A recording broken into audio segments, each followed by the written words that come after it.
Bonsoir. La secrétaire d'État chargée de l'enseignement supérieur et de la recherche en Essonne, c'est Geneviève Fioraso qui a présidé la cérémonie de pose de la première pierre des nouveaux laboratoires de l'école polytechnique, des laboratoires qui vont évidemment servir au développement de la recherche dans de nombreux domaines, tout en symbolisant l'accroissement de l'université Paris-Saclay et de ce campus d'innovation. Ce sont donc quelques 8000 mètres... Les ingénieurs fassent davantage de recherche. De plus pour cette grande école basée depuis maintenant 38 ans à Palaiseau. Nous voulons que les ingénieurs fassent davantage de recherche. Pourquoi? Parce qu'on n'a pas assez d'ingénieurs qui ont une culture de recherche, que ce soit dans les entreprises, quelle que soit leur taille, que ce soit dans la haute administration, que ce soit dans la fonction militaire. Donc nous avons besoin, encore une fois, que les ingénieurs et en particulier les polytechniciens fassent davantage de recherche. C'est une très bonne nouvelle pour la ville de Palaiseau qui va voir arriver de nouveaux chercheurs, de nouveaux étudiants, de nouveaux thésards et pourquoi pas de nouveaux prix et de nouvelles recherches sur ce. Thierry Mandon sur RTL pour parler du fameux plan d'économie de 50 milliards. Le député essonnien se dit certain que le Premier ministre a entendu les parlementaires PS reçus à Matignon il y a quelques heures et à la question de savoir s'il n'était pas anticonstitutionnel de ménager les petits retraités et pas les autres contribuables, le porte-parole du PS à l'Assemblée a répondu: Je connais ces arguments de la haute administration qui trouve toujours des moyens pour expliquer que c'est pas possible. Mais enfin, on va trouver. On a une semaine pour trouver. Je vous garantis qu'on va trouver. Vous êtes sûr de ça? Je suis d'autant plus sûr que le Premier ministre, lui aussi, est conscient que sur ce sujet-là, il y a une difficulté. Deuxième difficulté, on ne peut pas dire aux fonctionnaires de ce pays qui ont leur point d'indice bloqué depuis 4 ans, eh ben, écoutez les gars, vous allez bien servir l'État, faire fonctionner les services publics, mais on va continuer encore 3 années. 7 années de blocage de votre point d'indice, ça veut dire 7 années de perte de pouvoir d'achat concrètement. Donc là aussi, il est d'accord sur l'idée que chaque année, on fait le point et en fonction de la croissance, on revoit le dispositif.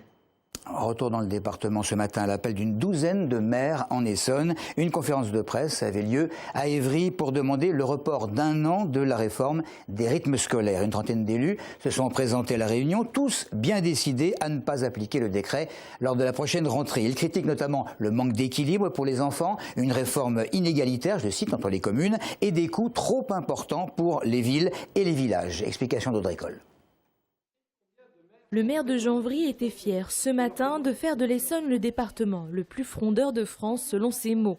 Selon ses calculs, c'est 142 villes du 91 qui ont délibéré d'une manière ou d'une autre contre l'application des rythmes scolaires à la rentrée prochaine. Et pour lui, face au nombre, le gouvernement ne pourra rien. On va finir par compter les quelques communes qui veulent encore la mettre en application puisque désormais c'est une immense majorité de communes en Essonne qui n'en veulent pas et qui forment un front du refus.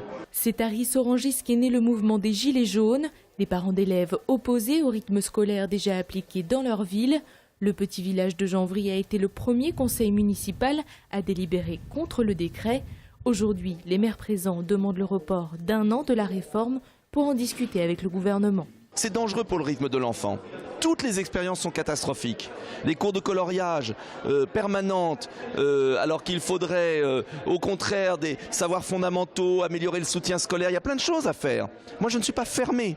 En revanche, je ne peux pas appliquer quelque chose où je mets en danger les enfants parce que je mets des animateurs que je ne connais pas, qui n'ont pas la formation nécessaire. Désormais, les maires ne s'en cachent plus. À la rentrée de septembre, rien ne changera.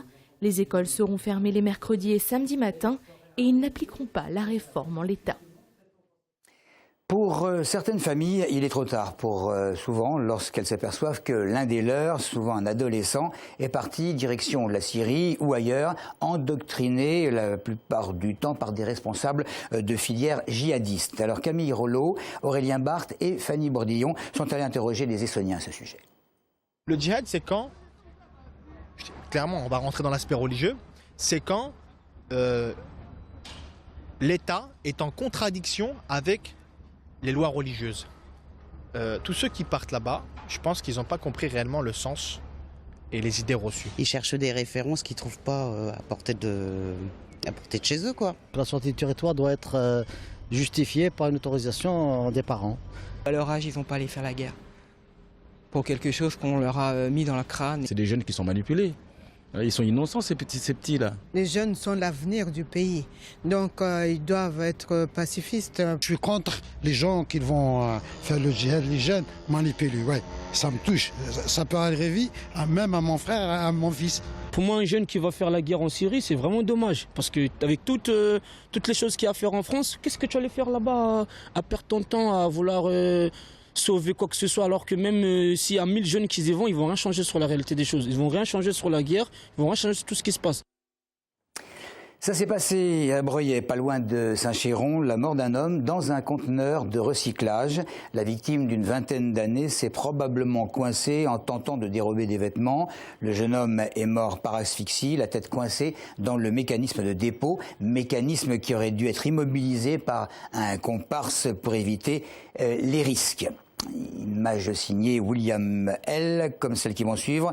Elle avait été créée il y a 36 ans. Elle a été ravagée par un incendie. Je veux parler de la boulangerie du centre commercial de la ferme à Boussy-Saint-Antoine. Sinistre apparemment accidentel la nuit dernière. Des commerces à proximité ont été légèrement touchés. Romain Collard, le maire de la ville, a reçu l'assurance que la structure du centre commercial n'était pas en péril. Voilà, c'est tout pour l'info. Merci, comme d'habitude, de votre fidélité.